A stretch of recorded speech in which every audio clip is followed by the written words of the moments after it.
Hey guys, very welcome back to the Mansi vlog. कैसे हैं आप सभी लोग? आप सभी लोगों का मेरे चैनल पे स्वागत है।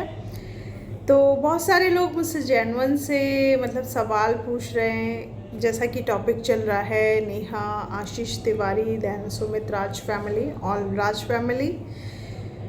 तो यहाँ मैं जेन्युइन सा अपना एक नज़रिया रखना चाहूँगी कि कई लोगों ने मुझसे बहुत सारे क्वेश्चन पूछे। मैंने एक वीडियो तो बहुत सारे लोग मेरी राय पूछ रहे थे इस मामले में। तो मैं आप लोगों को बता दूं कि मैं भी एक औरत हूं और सिंगल मदर हूं, और कई बार मैंने वीडियो भी बनाई थी तो कई लोगों ने मुझसे झड़प करी कि आप ऐसी औरत के साथ हैं। तो मैं आप लोगों को बताऊं, मैं उस औरत के साथ नहीं, उसकी स्थिति के साथ हूँ।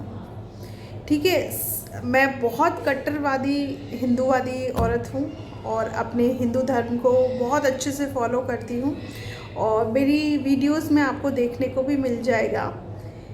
लेकिन कहीं एक झुकने की तरफ मुझे एक आवाज़ आती है ना, तो वो छोटी सी बच्ची है जिसकी नेहा आशीष तिवारी मदर हैं, उनकी बेटी है ताशी, उसकी तरफ मैं झुकती हूँ, क्योंकि बीइंग अ मदर मैं भी एक बेटी की माँ हूँ। तो जितनी भी सिंगल मदर्स हैं, बंद कर दे, जितनी भी अकेली माएँ अपने बच्चों को पाल रही हैं, इस स्टोरी को देख के कुछ तो मॉरल उनको मिल गया होगा कि आपका इस दुनिया में कोई नहीं है, ये बात सत्य है। और दूसरा ये कि आपको अकेले चलना है। ये आँख कान नाक गले हर चीज़ में डाल लीजिए कि आपको सिर्फ हेल्प लेनी है तो सिर्फ अपने पेरेंट्स की अगर मिलती है तो, अगर वो भी नहीं देते तो आपको अकेले चलना है। क्योंकि यहाँ अकेली औरत को हर चीज़ पे जज किया जाता है, हर चीज़ पे जज किया जाता है कि ये सही है गलत है कैसा है, हर बात पे उसके कैरेक्टर पे पहुंचा जाता है। अपनी पहचान को ऐसा बना लीजिए कि ऐसे उंगली करे ना आपकी तरफ कोई, तो 100 बार सोचे कि मैं किस हस्ती की तरफ उंगली कर रहा हूँ। और हमेशा अपनी चीज़ों में दृढ़ रहें आप लोग। हमेशा ही आपको अपने दिल पे पत्थर रखना होगा। फीलिंग्स बहुत सारी होती हैं कि काश हमारे साथ कोई चाय पे बैठता, काश हमारे साथ यहाँ चलता वहाँ चलता, बेटी की तबीयत ख़राब हो जाती है, काश हमारे साथ कोई हॉस्पिटल चलता, है ना। मेरे साथ भी चीज़ें होती हैं, लेकिन उन चीज़ों को एक्चुअली क्या है ना, मेरे को तो मैं बीच में बैठा हुआ वो इंसान हूँ जिसको पूरे घर ने घेर रखा है। मेरे जो मेरा ससुराल वाला घर है, जस्ट उसके घर के पास में मेरा ननिहाल है। उधर से मेरे आगरा वाले मम्मी पापा, मेरे जो रियल मम्मी पापा हैं वो भी आ जाते हैं। जयपुर में भी मेरा ननिहाल है, प्लस यहाँ के पास में गांव है वहाँ पे, और कॉलोनी में भी मेरे बहुत सारे मामा हैं जो मेरी मम्मी के गांव से हैं। तो एक्चुअली क्या है ना गाइस, पहले के लोगों में प्यार मोहब्बत और एक ईमानदारी की भावना थी ना, जो हमारे मम्मी पापा के टाइम से है वो कायम है आज भी। आपके मोहल्ले की अगर कोई बेटी है, आपकी कॉलोनी की अगर कोई बेटी है, तो उस कॉलोनी में जितने भी आदमी रहते हैं ना, वो आपके मामा ही कहलाएंगे। बट अब ऐसा नहीं है, समय चेंज हो चुका है। तो इसलिए अपने आप को और अपनी सोच को भी चेंज करना होगा। हम छोटी छोटी चीज़ों को हम सिंगल मदर्स जज करने लगते हैं, तो बोलते हैं लोग मीन मेंटेलिटी की है। ज़्यादा खूबसूरत दिखते हैं तो बोलते हैं ज़्यादा इतरा रही है ना। और बुरे से देखते हैं तो बोलते हैं पागल हैं। तो आप किसी की न सुने, अपनी ज़िंदगी जिए, अपने हिसाब से सोचें और अपने हिसाब से चलाएं, क्योंकि आपके घर का राशन पानी आपको भरना है और कोई भरने नहीं आएगा। आपके घर की समस्याएं हैं, आपको सॉल्व करनी है। ठीक है, सोशल मीडिया पे बहुत बड़ा बवाल बना है। और आपको दूसरा ये बताऊं, राज फैमिली, ये सुमित राज और ये उनकी मदर इन लोगों के लिए ज़्यादा नहीं बोलना चाहती। ठीक है, उनकी बहू के साथ भी प्रॉब्लम हुई है, मनीषा के साथ, उसको भी मैं जज कर रही हूँ, वो भी काफ़ी अच्छी औरत है।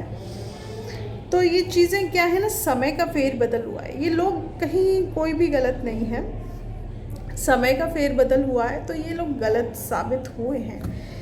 लेकिन हम जैसे जो सिंपल लोग हैं ना, सोशल मीडिया पे व्लॉग्स वगैरह देखते, तो उन सभी, मुझे तो बस एक ही चीज़ इस कहानी से सीख मिली कि हर किसी पे ट्रस्ट नहीं करना चाहिए। और भाई ठीक है, हम सिंगल हैं तो जेंट्स लोगों से थोड़ा सेपरेट रहना चाहिए।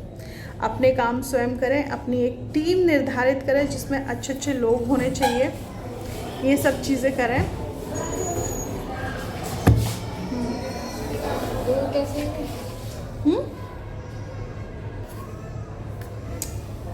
ये गलती से हुआ है 220 × 4 और ये है ना 210 था, 220 हो गया, 210 कर दो, है ना। एक कैप है, मेटल कैप 46 अभी का है ना, एक कर देना, है ना। कुछ बाय मिस्टेक मुझसे हो गई थी पेपरिंग में, तो वही मेरा टीम वर्क आया था। तो ठीक है, मेरी तो पोजीशन थोड़ी अलग है ना। चीज़ों को मतलब बस मेरे ऊपर मेरे भगवान ने, जिन्होंने मुझे पैदा किया है, ये रहम करम हो गया कि मैं पढ़ ली तो मैं आगे निकल गई। आज मैं अच्छे से फाइट कर पा रही हूँ। मतलब जो कोई बोलता है उसके मुंह पे मैं जवाब दे पाती हूँ। लेकिन बहुत सारी हमारे हिंदुस्तान में ऐसी औरतें भी हैं जो ज़्यादा पढ़ी लिखी नहीं है, फाइनेंशियली उनके पास कोई सपोर्ट नहीं है। वहाँ ऐसी औरतें जल्दी मतलब किसी के प्रति झुकाव हो जाता है। हालांकि औरत का पता है सिर्फ एक ही इंसान के लिए झुकाव होता है, जो उसका पति होता है। बाकी सारे समझौते होते हैं जो कि औरतें नादानी में या फिर मतलब किसी भी चीज़ फाइनेंशियली कमी की वजह से ये सारे मतलब कदम उठा लेती हैं। लेकिन सबसे ज़्यादा सिंगल लाइफ में ज़रूरी है फाइनेंशियली इंडिपेंडेंट होना। अगर आप लोग फाइनेंशियली इंडिपेंडेंट नहीं हैं, फाइनेंशियली आप कहीं से अर्निंग नहीं कर रहे, तो आप फिर कहते हैं, मैं तो इस ज़िंदगी को एक गटर के समान कहती हूँ। इस गटर में फिर आप घुसते ही जाते हैं, है ना। और कई लेडीज़ हैं जो बहुत पैसे वाली हैं, बहुत पैसा कमाती हैं, वो फिर इमोशनली उसमें आ जाती हैं। तो अपनी चीज़ों को आप अपने आप संभाल के रखो, क्योंकि भगवान ने औरतों को बहुत खूबसूरती के साथ तराशा है। तो इसी खूबसूरती के साथ आपको हमेशा अपनी चीज़ों को सलामत रखना है।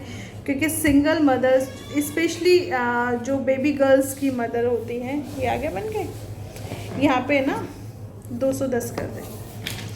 तो बस यही कहना चाहूँगी, मैं किसी के लिए न तो गलत कह रही न कोई, क्योंकि मैं कोई भी हक नहीं रखती किसी को गलत कहने का, मैं कोई भी हक नहीं रखती किसी को सही कहने का। क्योंकि अपनी अपनी लड़ाइयाँ हैं, सबको अपने आप लड़नी है और इस जंग में जीतना है। लेकिन हाँ, स्पेशली सिंगल मदर्स के लिए मैं यही बोलना चाहूँगी कि आप अपने दिल को थाम के रखें। भगवान जी की जो पाठ पूजा आराधना होती है वो चीज़ें रखें, मतलब तामसिक चीज़ों से दूर रहें। क्योंकि फिर है ना, एक ये जीवन जो होता है ना आफ्टर हस्बैंड, मैं हालांकि मेरा तो चल रहा है केस, लेकिन मैं भी वही ज़िंदगी गुजार रही हूँ जो एक विधवा औरत गुजारती है। अपनी चीज़ों को बहुत संभाल के रखना पड़ता है, क्योंकि हमें एक आइडियल खड़े होना है। हमारे पास बेटियां हैं, बेटियों को हमें बहुत अच्छी चीज़ें सिखानी है। तो इसमें आपको यूँ समझ लो कि एक कहते हैं ना, ऋषि मुनि का वेश धारण करना पड़ेगा। ऋषि मुनि की तरह आपको अपनी सोच रखनी पड़ेगी, थम के सोच के हर चीज़ों को डिसाइड करके तब आपको आगे बढ़ना है। क्योंकि फिर वापस कहूँगी, ये दुनिया है, ये जज बहुत जल्दी करती है। आप सोच रहे होंगे कि मैं सही हूँ, मैं सही चल रहा हूँ, लेकिन सामने वाले आपको जज बहुत जल्दी करेंगे। हमारे हिंदुस्तान में ये मुद्दा बहुत सॉफ्ट कॉर्नर मुद्दा है ना। तो क्या कहूँ, लेकिन हाँ, आप अगर हिंदू हैं तो अपने हर रिश्ते की मान मर्यादा में रहें, उससे आगे बढ़ने की कोशिश करेंगे तो आप पूरी ज़िंदगी अपनी ख़राब कर लेंगे। बस यही कहना चाहती हूँ। और हमेशा अपने बच्चों को सुरक्षित रखें और बच्चों के साथ साथ इज़्ज़त को भी सुरक्षित रखें, क्योंकि इज़्ज़त के साथ अगर खिलवाड़ हो जाए तो रातों की नींद गायब हो जाती है। आप सोसाइटी में फेस नहीं कर सकते, ये चीज़ें होती हैं। और भगवान हर माँ को, हर सिंगल मदर को इन सारी चीज़ों से दूर रखे। मतलब मैं तो अपने घर से निकलती हूँ ना, तो यही भगवान से प्रार्थना करके निकलती हूँ कि भगवान मेरी इज़्ज़त को हमेशा सलामत रखना। कभी मुझ पे ऐसी कोई बात ना आए जिससे मुझे शर्मिंदा होना पड़े, क्योंकि मेरे लिए मैं ही बहुत इम्पोर्टेंट हूँ। मेरे को मेरी मान मर्यादा ये सब चीज़ बहुत, क्योंकि इंसान, मेरे नाना जी कहते थे कि इंसान सिर्फ अपने इज़्ज़त के लिए जीता है। अगर इज़्ज़त गई तो मतलब समझ लो उसकी रूह गई, रूह गई तो मतलब आत्मा गई, मतलब इंसान फिर एक ज़िंदा लाश है। तो किसी को भी ज़िंदा लाश मत बनाइए, क्योंकि आज आप किसी के लिए जो खाई खोद रहे हैं, कल आप उसी खाई में खुद गिरेंगे, ये बात तय है। तो चलिए इसी के साथ हम अपने ब्लॉग को समाप्त करते हैं। होप सो आप लोगों को मेरा मैसेज अच्छा लगे, और जगत दीदी को माफ़ करिए आप सब लोग, उनको बोलिए वो वीडियोस बनाएं, क्योंकि सामने वाली फैमिली इतनी सारी वीडियोस बना बना के डॉलर्स छाप रही है। तो मैं जगत दीदी को भी कहूँगी कि आप भी वीडियो बनाइए, फेस कीजिए, ठीक है। आपसे गलती हुई है, अब लोगों को फेस कीजिए, आप लोगों को अपना तरफ भी दिखाइए, मतलब लोगों को ये भी दिखाइए कि हाँ आपसे गलती हुई है। तो आप लोगों में खड़े होके देखो, माफ़ी शब्द बहुत बड़ा होता है, और सोशल मीडिया पे खड़े होके माफ़ी ना मांगना तो पता नहीं क्या होगा।